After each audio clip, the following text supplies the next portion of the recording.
এরকম দেখুন খুশি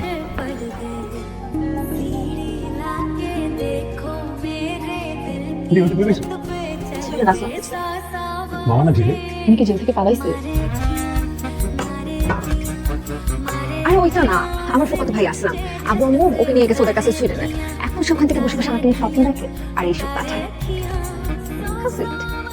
আমার লোকে আমার বিয়েতে আমার বিয়ে সাথে কাজে আসবে তো লাগবে না তোর টাকা তোরা কেন দিব? আমি ধর তুই দিবি না দোস্ত, এটা নিয়ে আমি কি করবো? তুমি আমাকে ফেরত দিয়ে দে, লোকটার কাজে আসতে পারে। কামড়ায় খুব সুন্দর ওইটা, আর এগুলো সেল করবো, অ্যাকশন করবো। আই মিন তো যদি এই হয় তাহলে আমাদের হেল্প হবে, ওদের হেল্প কর, ওদেরকে সেবা করিস। এত সমাজ সেবা করিস, আমাদের জন্য একটু কর। ওকে, আমাদের হেল্প কর। পর এদিকে